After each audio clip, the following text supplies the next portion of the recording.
Who was that, like, Save the Whales kid or whatever that was like, you are not speaking for us. Oh, Greta Thunberg. Greta Thunberg. What happened to her, by the way? She would take a steamboat from Sweden to yell at somebody on a soapbox. How old is she now? Has she got an OnlyFans? I don't. What? Oh, 22. All right. She's of age. Oh, we're going to hell. I'm but hey, we're going together. Dude, well, she got a solar-powered vibrator. Remember? Check out my carbon foot fetish. You're listening to Carbon Bros. I'm Daniel Penny. And I'm Amy Westervelt. And that was a clip of podcaster Theo Vaughn and comedian Mark Normand talking about watching Greta Thunberg's OnlyFans. Ugh, gross. Also classic. Also doesn't exist, so please don't Google it. Last time on Carbon Bros, we traveled back in time to unspool the connections between masculinity and the domination of women in the natural world. And we took a whistle-stop tour of the latest in 17th century thinking, like man's dominion over the creatures of the earth and women. The doctrine of discovery. And the sanctity of private property. Keep off the grass.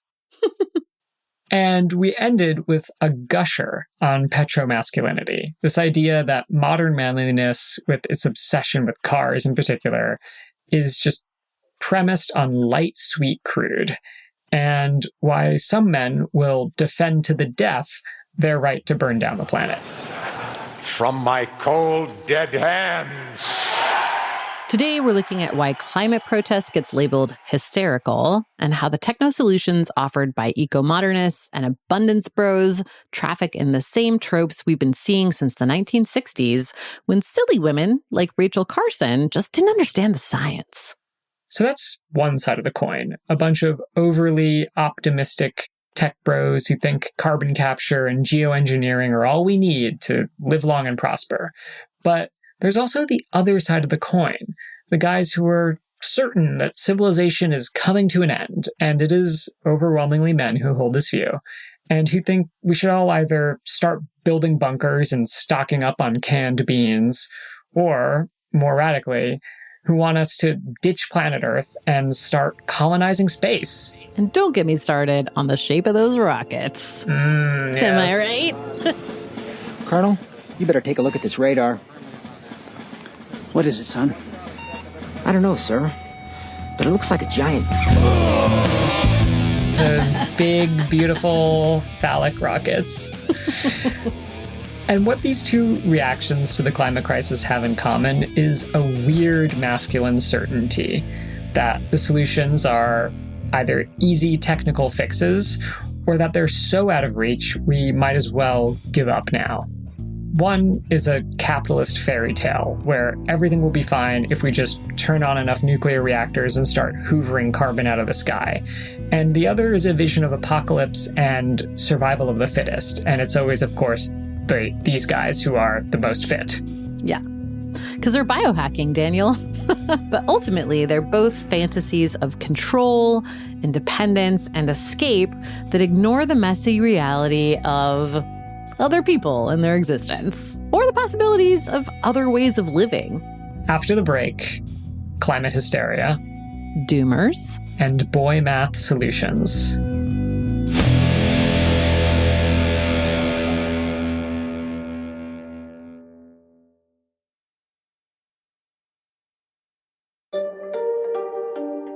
Let's start with climate hysteria. This is a major talking point used to smear people who want to address the climate crisis. And obviously, it's pretty sexist. Doctor, what do you know of hysteria? Nothing. Nothing. But it's a plague of our time. It stems from an overactive uterus. In its most severe forms, it demands drastic measures, institutionalization, surgery even. Yeah, so while hysteria has long been debunked as a medical condition afflicting only females, it's hung around as a way to insult and dismiss women as irrational. In the case of the climate crisis, female hysteria is used to paint protesters as unreasonable. Their claims about what's happening to the planet are too emotional, and they should just be quiet and leave the climate issue to experts. Nobody is on the receiving end of this attack more than climate activist Greta Thunberg. Let's go back to 2019 when the climate movement was at a high point and Greta Thunberg addressed the UN. Here's Australian conservative commentator Chris Kenny. Instead of debating facts, science, economics, technology, costs and benefits, and of course policy options, the United Nations hands the floor over to a hysterical teenager. You all come to us young people for hope. How dare you? You have stolen my dreams and my childhood with your empty words, and yet I'm one of the lucky ones. Well, aren't we the lucky ones to hear about it?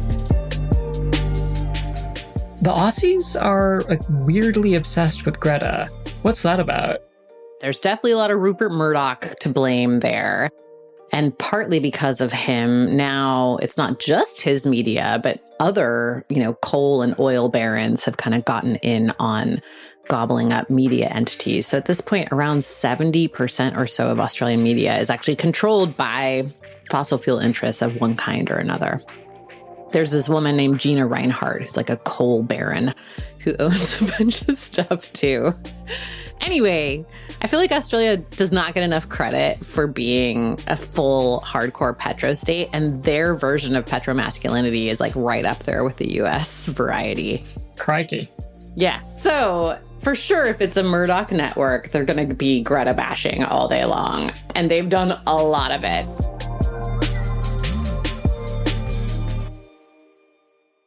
And it's not just Murdoch's Australian channels.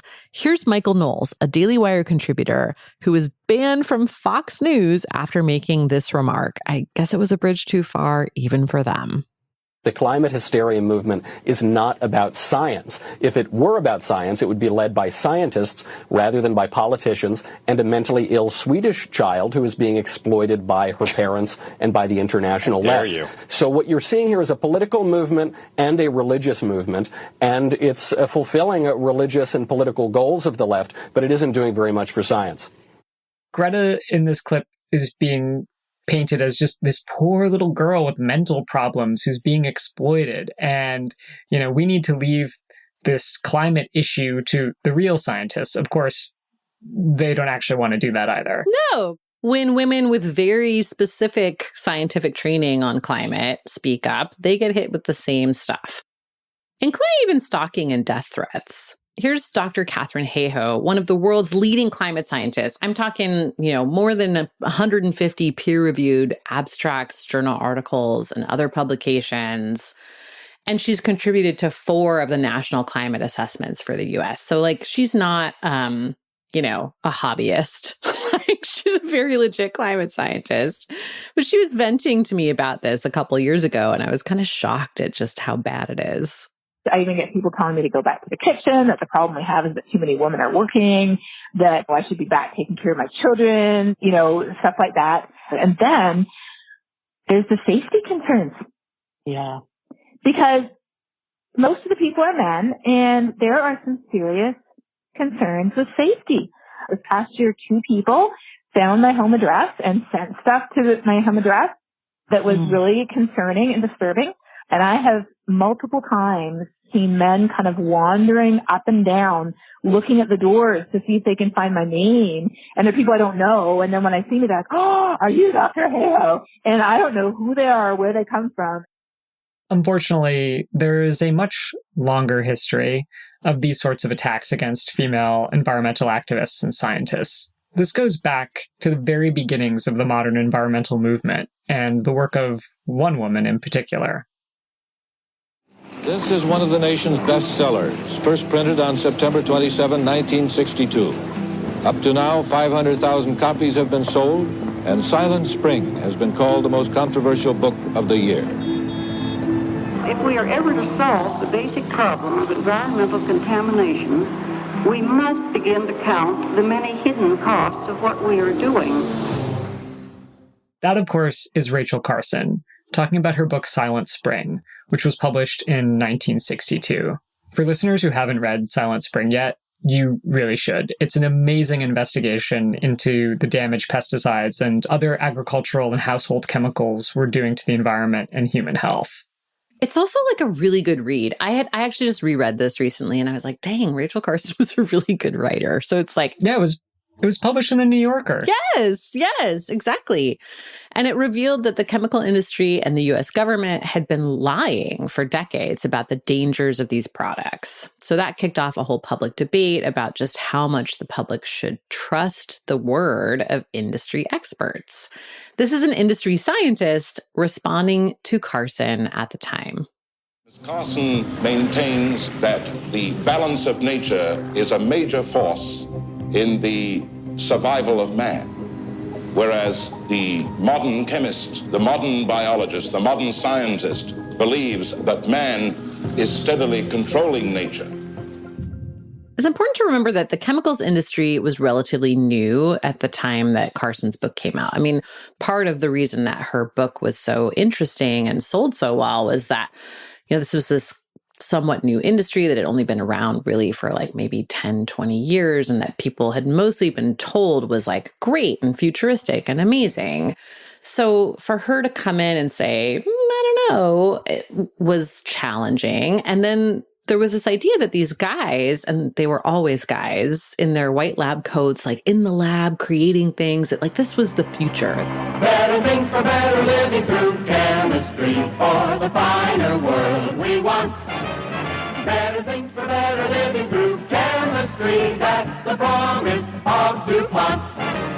Every day that we are living is such a thrill that we can't stay nonchalant.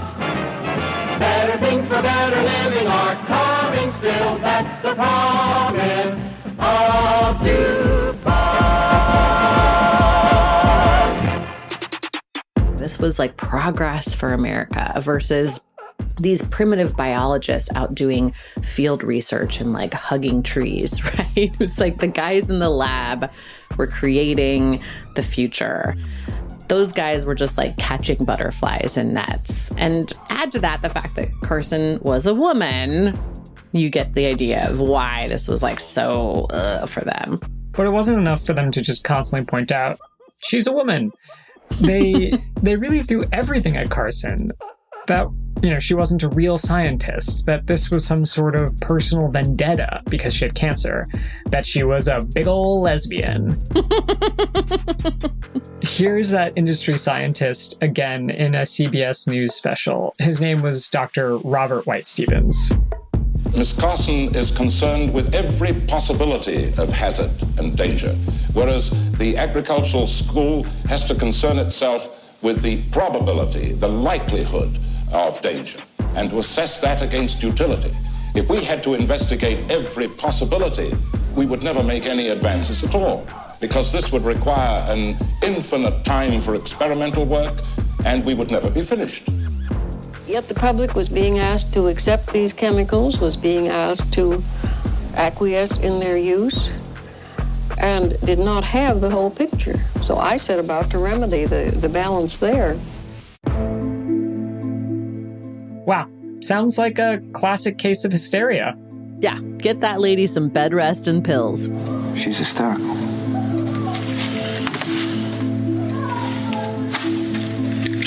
Hysterical. And of course, what we see in the Carson episode is not just women and environmentalists being branded as hysterical, but also the emergence of this idea that chemistry and tech are uniquely masculine and therefore uniquely good at solving problems. And that using science and tech to solve big problems is obviously superior to caring about pussy shit like birds. Yeah, fuck those birds. And yeah, this same attitude you'll get from folks who push things like nuclear, geoengineering, and carbon capture as climate solutions. It's also not a coincidence that the oil industry's favorite climate solution, and the only one whose funding wasn't cut in Trump's big, beautiful bill, was carbon capture. Mm-hmm.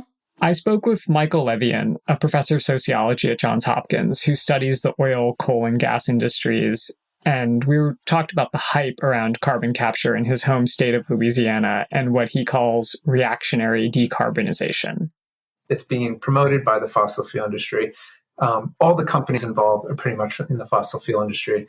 And this is just an extension of fossil fuel infrastructure. But instead of just sort of denialist talking points, they're now kind of positioning themselves as leaders in carbon management, right? So they're actually going to be the leaders of the energy transition, and all the kind of, silly protesters and so on who, go on about emissions are sort of like childish, and we're doing like the serious, work of building the kind of low carbon future.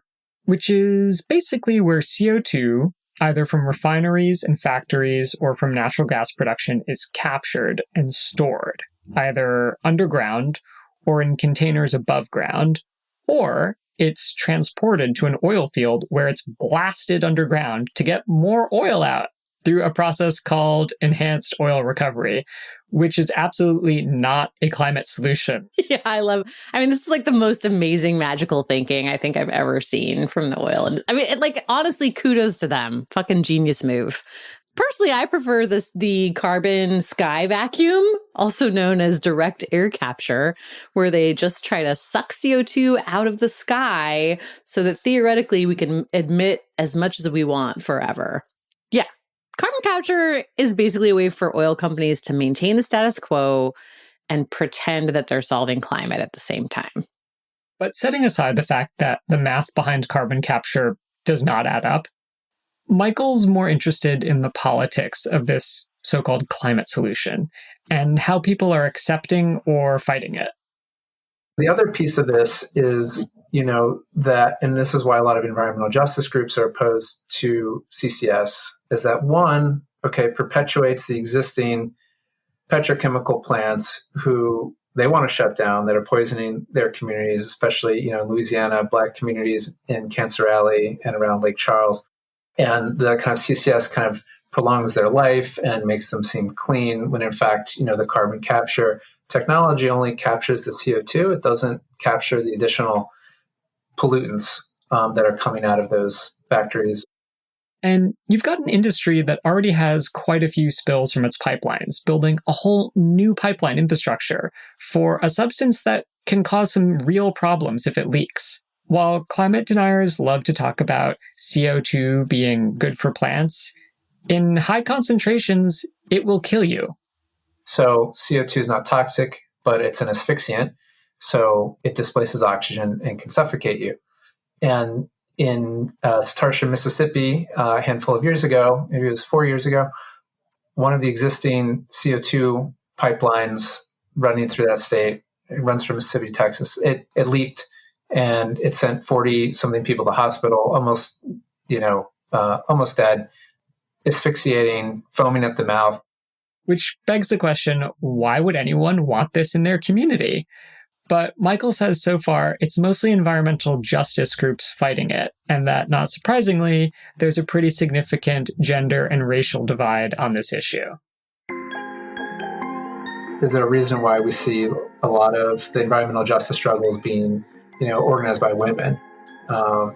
And is that because of the way men are more absorbed into the industrial economy through their jobs? Does it have to do with the division of labor in the household and who is home suffering from the pollution more of the day, or who is doing the care work for people who are sick, dying of cancer, or kids who have respiratory disease? And they've pulled a neat little rhetorical trick here, too. Sometimes you'll see technocratic folks using the language of environmental justice to push their ideas as better for the world than things like reducing consumption or increasing efficiency. The argument goes roughly, those environmentalists want to go back to some sort of primitive state of pristine nature, but we want humans to thrive. And technology can do that for us. Yeah, don't you care about people in the third world, Amy? Yes, exactly. It's that thing. This has basically become the abundance line. Yes, and of course, we are talking here about the book Abundance by journalists Ezra Klein and Derek Thompson that you've probably seen clips about all over social media if you are a person with internet access in 2025. And we should say about abundance, Ezra Klein's book, we don't want to paint it in like a completely broad brush. There are some ideas in there that are worth debating or exploring. But the thing is that it has become a kind of wedge or like an icebreaker being used by the right to force through all kinds of policies that are absolutely not climate solutions. Totally. The thing that I find really interesting about the abundance stuff is that I don't know whether Ezra Klein knew that the Koch brothers and people like Chris Wright, our energy secretary, were using this framing for like the last 10 years as like a really pretty clever way to push expansion of fossil fuel development. But they have been for quite a while. And he just mainstreamed it. I don't know if he meant to, but that's the net result. And so now it's become this shorthand of like, you're either for abundance and like, who's against abundance, right? Or you're like, a colorless shrew who doesn't want anyone to ever have any fun, like Greta Thunberg. Every time I hear the word, I think of this, like, I think of like a really like foul smelling men's cologne.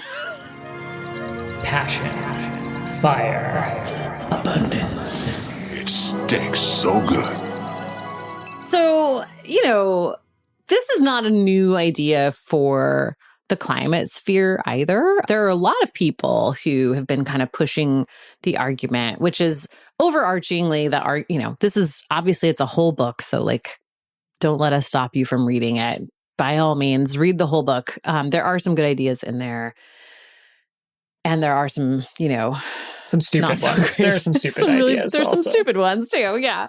But in general, it's the same old of like, if we can get everyone up to a certain level of economic stability, then that will be what kind of fixes everything else. We can tech and growth hack our way to solving a bunch of these problems. And that way we don't have to ask anyone to sacrifice anything or scare anyone with climate crisis narratives and things like that. A lot of that stuff. And that's been around for quite a long time, especially the techno optimist side of it. Although it has gone under a different brand name in the climate space for a while. Back when I started working as a climate journalist, we called it eco-modernism. Here's Ted Nordhaus, author and the director of research at the Breakthrough Institute, laying out the eco-modernist argument in an interview we did a couple years ago. Historically, there have been sort of two defining ideas in the modern environmental sort of discourse. And one is that we sort of need to shrink the human footprint, the footprint of human activities to reduce the impact on the environment. And the second is that we need to harmonize human societies with nature and with the natural world. We need to get back closer to nature. And in the manifesto, we argue that you can do one of those things, but you can't do both of them. And obviously, we argue that it's the former, that in a world with 7 billion people going on 9 or 10 billion people, most of whom want to live something that looks like a modern life, you just need much more efficient technologies, environmentally efficient. You need cities, you need energy density, you need intensive, really efficient agriculture. And if you don't have those things, you're just going to turn the entire planet into like a kind of big farm. Basically, people are going to be poor. They're actually going to be higher emission, and you're going to just destroy all of the biodiversity that remains. And so, better technologies are the thing. And technology is the kind of key fulcrum that kind of mediates that relationship between living standards and environmental consequences of those living standards. But Nordhaus didn't spread the good word alone. He co-authored the Eco-Modernist Manifesto with a bunch of guys, but especially with one guy who'd been his longtime collaborator and who has already appeared in another episode of Carbon Bros. And guess what, Daniel? He's also a frequent guest on another of our favorite podcasts, The Joe Rogan Experience. Climate change is just going to be solved by producing energy without carbon emissions. Like, it's just a technical problem. It's not like, oh, we all have to ride our bikes. Like, I love riding my bike, but it's like, it became the moralizing and the woke culture global cooling is way scarier than global warming. Michael Schellenberger, of course. In case some of you missed this Easter egg, he was the guy saying that we needed to stop scaring kids about climate change. And his story is kind of a perfect illustration of the way the manosphere and climate discourse overlap.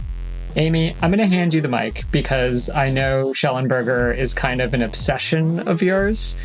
What's his deal? I'm totally fascinated by this guy because 20-ish years ago, he was seen as this kind of genius propagandist of the left, actually. He like radical left, far left. He worked for all of these environmental nonprofits, but he was also Hugo Chavez's PR guy for some period of time. And he, lived in Brazil for a while, and he was hanging out with all of these kind of really like radical leftist groups. He was actually the guy who really got the world to start paying attention to Nike's use of sweatshop labor in like late 90s, early 2000s, for example. Then he started to get a few criticisms here and there for occasional blind spots around gender or race or class. And this is a classic manosphere villain origin story. Unfairly canceled man would rather become a right-wing grifter than apologize. Right. So in the early 2000s, he teams up with Ted Nordhaus, who's also been working for a bunch of environmental organizations and is similarly kind of annoyed by them. And the two of them co-write this essay really laying into environmentalists. They called it Death of Environmentalism. And they like printed it out and handed out print copies of it at this big like conference in Hawaii that all of these like high-level environmental philanthropists were at. And they argued that the environmental movement had gotten too set in its ways, that it needed to stop being so afraid of capitalism and technology, that it needed to focus less on polar bears and more on people. Oh my gosh, wow. Yeah, now you're bringing back some history. This is from an interview Schellenberger did with me back in 2021 when his book, Apocalypse Never, came out. So this is like his big addition to the universe of climate skeptic literature. Schellenberger's an interesting case because he definitely acknowledges that climate change is real and it's happening and it's caused by human emissions. But his argument is that like it's not as bad as everyone says, and that we should stop freaking out about it. So he described the book as sort of a bookend to the conversation that he and Nordhaus started with Death of Environmentalism. For me, it's really a bookend on Death of Environmentalism. I think there's almost no chance I'm going to do another book on the environment. I anticipate I will always write on the environment, always work on the environment. But I'm excited now for this. I feel like I've cleared this part of I've kind of got to the bottom of it. I've said my piece. So he got on the gender train because he ran out of things to say about climate? That can't be right. No, a few things happened on his way to the manosphere. First, him and his best bro, Ted Nordhaus, they broke up. No. Yeah, it was sad because they were genuine, real friends. Like they were always together. They co-authored everything. Really, I can't think of a single thing that they wrote during this time that wasn't co-authored. They were always in interviews together. Every event they did, they were on panels together. It was just this total bromance. They were best men at each other's weddings. They were tight, like really tight. And in 2015, Michael and Ted worked on the last thing they would ever co-write together, an eco-modernist manifesto. This was sort of an updated version of the Death of Environmentalism essay that they'd written before, laying out a pretty similar argument, but with a lot more defense of tech. And after it came out, Michael left Breakthrough to start his own organization. It was called Environmental Progress, and it focused on saving nuclear plants from what Schellenberger saw as angry mobs of environmentalists who wanted to shut them down. But how does he go from defending nuclear reactors to defending the rights of downtrodden young men? Thank heaven for young men finding their testosterone around the world, breaking from the woke orthodoxy, saying masculinity is not toxic. Masculinity is natural and healthy and needed. It's really this whole knot of things that we've been talking about. So first, he keeps kind of getting kicked out of the clubs he's in and finding new groups of people to take him in, and they're progressively more right-leaning and conspiratorial. And then, there's money too. So he gets in with the heterodox free press folks. This is Barry Weiss's whole thing. And he starts his own newsletter. And then Barry Weiss invites him in on the Twitter files. And the whole time his profile is rising and he's starting to bring in really big subscriber money on Substack and a lot bigger checks to his organization, again, from more and more conservative entities. And at some point he starts calling himself a journalist too, which is just... that gives me some agita. I know, it's kind of galling, but it's also really critical to how he's been able to build credibility in this world. So by my count, Schellenberger has changed his bio at least 4 times in the past 5 or so years. First, he called himself a writer and an author. Then he was self-publishing a blog on Forbes, so he called himself a journalist. Then it was environmental journalist. Then it was leading environmental journalist. Then his friend Barry Weiss brought him in on the Twitter files, and he wrote one Twitter thread and changed his bio to leading investigative journalist. From that point on, especially because of the Barry Weiss Elon Musk effect, he really blew up. So 3 of his 4 Joe Rogan appearances have been since late 2022. His Substack has exploded too, so he's kind of had to keep feeding the beast. The posts there have become increasingly conspiratorial, and Schellenberger has really started to become the manosphere's climate guy. Not just because he's so good at promoting himself, which he is, but also because he actually has a certain amount of credibility that most of the other guests who go on these shows to talk about climate just do not have. So, Jordan Peterson talks a lot about climate change, but he doesn't know shit about climate science. He's a clinical psychologist. Schellenberger, on the other hand, was actually a pretty legit climate dude for a really long time. He might have had opinions that mainstream climate people disagreed with, and that might have become more and more true over years. But, he was in the conversations. He actually knows stuff, and he can play this whole reformed environmentalist card that's like catnip for people. Plus, he still leans on his connections to the Breakthrough Institute for credibility. And do the Breakthrough Institute still support him? Because it seems like he's gone way past the eco-modernist zone into the danger zone. Yeah, he totally has. And for a long time, they kind of kept quiet about it. Like the most they would do would just sort of be like, that's him. He hasn't been with us for a while. Like our take is this, and like kept it at that. But in 2024, Ted Nordhaus finally fully publicly denounced Schellenberger in this very scathing blog post that I'm convinced sent him further down the path to the manosphere. His original superpower was for finding an audience and getting its attention. I find what Michael has become in recent years, on the one hand, entirely predictable. Not because of his politics, which were always more malleable than many might have imagined, but because of his personality, which always cast himself as a heroic agent of history. And yet, it is also completely gobstopping. His politics, his writing, his demeanor, and even his physical appearance is hardly recognizable to me any longer.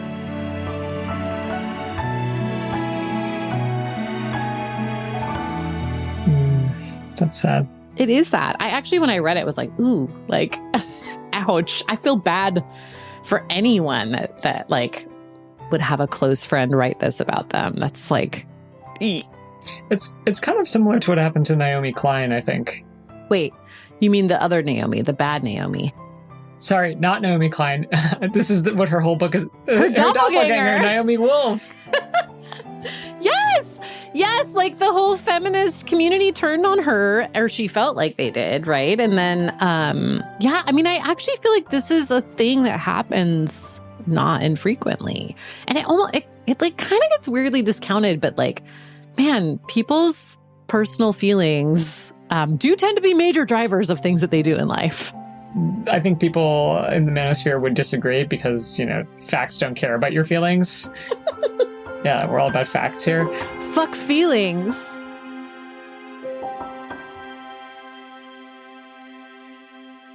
This is like a story that, you could go back to the origins of the neoconservative movement. Like, so many of those people were leftists who then became somehow disenchanted with the left and wound up on the right. And a lot of times it is like a personal slight of some kind. I know so many climate operative guys, like hardcore climate, that spend all their time just trying to tear down environmentalists, right? And almost all of them have some story of being a pretty standard, scientist or something, and then an EPA official was condescending and rude to them. And then here we are. Their vegetarian girlfriend broke up with them. Yes. I mean, Tucker Carlson, right? That's his mom was a hippie vegetarian and abandoned him. And I swear to God, that has so much to do with his entire trajectory. That's actually an interesting theory. Everyone go to therapy. So Schellenberger has really landed at this point where he's saying climate change is not that big a deal. We have the technology to fix it, and that tech is nuclear for him. And climate activism is just part of the woke mind virus. Yeah, that totally sums it up. And he's really emblematic of eco-modernists, even though some of them think climate is more of a problem than he does, and others might have a different preferred technological solution, like geoengineering or carbon capture or whatever their thing is. But it'll be really interesting to see if his new friends in the tech world, he's hanging out a lot with Elon Musk and JD Vance and that whole universe. It'll be interesting to see if those guys shift his thinking any, because they have a completely different tech will fix it worldview. Unlike Schellenberger, they think the climate crisis is apocalyptic to some extent, and tech will fix it by protecting us, or protecting them from that apocalypse. And the hysterical climate activists and anyone questioning gender norms, those people are still the enemy, and they're an enemy that hopefully will burn up in a fiery explosion or drown in a rising sea. Yeah, it's very eerily similar to the beliefs of a lot of end days religious groups, actually, which I'm sure the tech guys would totally reject that comparison. But having spent time with those people and talked to them about their beliefs, it's really shockingly similar. So before Schellenberger took the stage at Jordan Peterson's ARC conference this year, the audience heard from a guy named Eric Weinstein. And this guy's he has a weird space within the manosphere and the tech kind of universe. He was the former longtime managing director of Thiel Capital. That's Peter Thiel's venture capital fund. Weinstein claims to have coined the term intellectual dark web. Do you remember this? Oh, yeah. I remember the intellectual dark web. Yes, of which, Barry Weiss and Michael Schellenberger definitely count themselves members. And he is also a repeat Joe Rogan guest. All of these people appear to be in lockstep. This is coordinated through the whole of society approach. Because they've chosen the name for it, we will call them hoes. Did he just call us hoes? Yes, he did. This talk that he gave at ARC was very unhinged. It was really, really something. More unhinged than Schellenberger is. That's impressive. He really went there. I would put to you that we are the benighted rest of society. ARC represents the bros, benighted rest of society, fighting Klaus and Davos and the World Economic Forum, who at least know that there's a war when we do not. The new culture war hypothesis is that the culture war is domestic hybrid war. Earth is our womb, not our home. We cannot stay here because we have to go. We cannot all share one atmosphere safely. The tools are too powerful. If an indefinite human future can be restored, and I believe that it can, there is one way out, and that's physics. When he said he couldn't share the same atmosphere, all I could think about was that scene in Total Recall where everybody is slowly asphyxiating. Sir, the oxygen level is bottoming out in Sector G. What do you want me to do about it? Don't do anything. But they won't last an hour, sir. Fuck them. Such a weird thing to say. But yeah, like a lot of these guys talk like this. Here's Peter Thiel just a couple months ago on one of the New York Times opinion podcasts. Mars is supposed to be more than a science project. It's supposed to be a political project. And then when you concretize it, you have to start thinking through, well, the woke AI will follow you, the socialist government will follow you. And then maybe you have to do something other than just going to Mars. You can't even escape the woke mind virus on Mars. Of course, Thiel also spent a large segment of that podcast interview obsessing over Greta Thunberg, whom he, no joke, called the Antichrist. The way the Antichrist would take over the world is you talk about Armageddon nonstop. You talk about existential risk nonstop, and this is what you need to regulate. It's the opposite of the picture of Baconian science from the 17th, 18th century, where, you know, the Antichrist is like some evil tech genius, evil scientist who invents this machine to take over the world. People are way too scared for that. In our world, the thing that has political resonance is the opposite. The thing that has political resonance is we need to stop science. We need to just say stop to this. And this is where, yeah, I don't know, in the 17th century, I can imagine a Dr. Strangelove, Edward Teller type person taking over the world. In our world, it's far more likely to be Greta Thunberg. Yeah, he did. That part was really, really something. And it puts Thiel and his pals squarely in the camp of what researcher Hannah Morris calls apocalyptic authoritarianism. There was a lot of anxiety and fear and recognition of the risks of climate change. Why I introduced apocalyptic authoritarianism is that with this feeling of just total instability, total anxiety, there became this imagining of a certain group as being saved. And those who are more traditional figures of power, those who claim to be able to right the ship again and return on the stable path of manifest destiny, bring the nation out of this. And this led to a lot of reactionary posturing that united the traditional figures of power on the right and in the center, who were united around this common enemy of the so-called new left that was blamed as further suspending the nation and the world into total crisis, and positioned these sort of traditional figures as the ultimate authorities that must be followed. For all their obsessing about Greta being apocalyptic, Hannah says it's Musk and Thiel who are part of that grand tradition of apocalyptic environmentalism, not unlike a group started in the 1950s called peak oil, or the peak oil movement. And those folks, they call themselves peakists, have for decades been predicting that we will run out of oil and it will cause sudden chaos. A part of this is, of course, this apocalyptic fear of total destruction. But key to this, and what you can see from apocalyptic environmentalism as it comes and goes, is that there's this assumption that there is a saved group.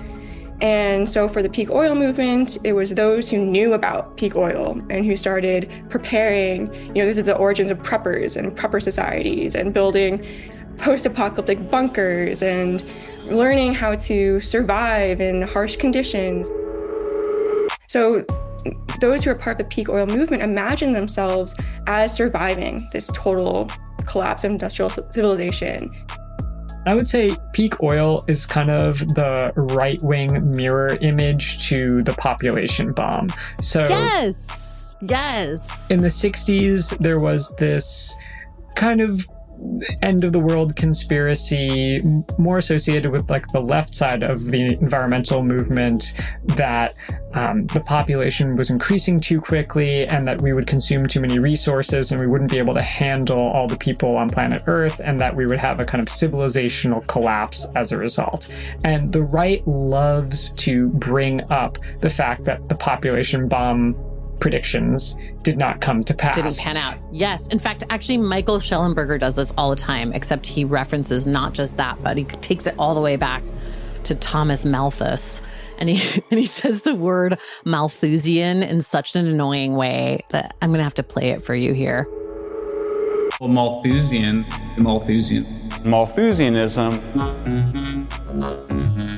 Yeah, there's this consistent tapping into this real disdain and this real feeling of needing to control people. And also it's taken to an extreme when people are sort of positioned, the masses, the people are positioned as also unnecessary. This chaos that is predicted with climate apocalypse, for example, and the mass death that's imagined is almost welcomed by some figures like Elon Musk and Peter Thiel, the techno-libertarian extreme, where they almost morbidly celebrate the prospect of there being this apocalypse, this mass death and destruction of the masses, because then it affords them the opportunity to have total control, power. There's no accountability. There's no need for that pesky thing called democracy because everyone's gone. It's just them. And they're able to now build their fiefdoms, their colonies on Mars. They can do what they want. If you're hearing a lot of masculine tropes that we've been talking about this season echo throughout that, there's a good reason. Morris says this is a distinctly male phenomenon. And here she's talking about the peakists again.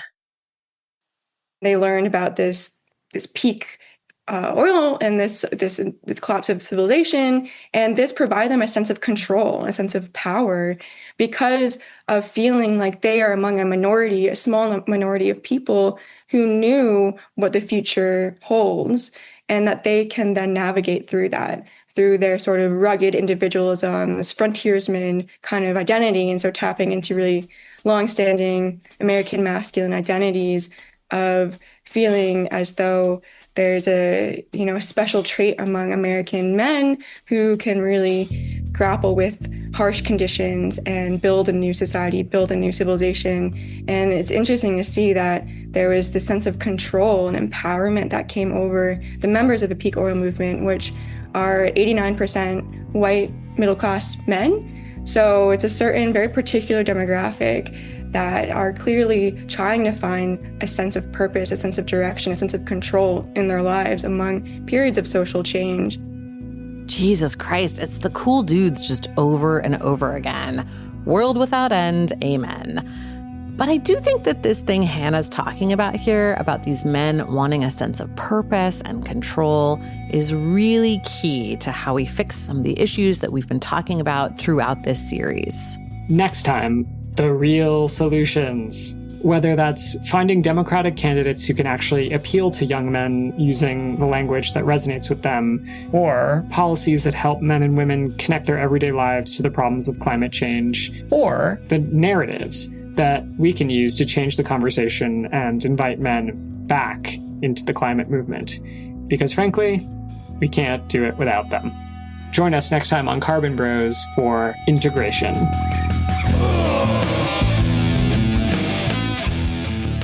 Carbon Bros is an original series from Drilled and Non-Toxic, written by me, Amy Westervelt. And by me, Daniel Penny. Our senior producer and sound designer is Martin Zaltz-Ostwick. He also composed our theme song. Check his stuff out. Our engineer is Peter Duff. Fact-checking by Shilpa Jindia.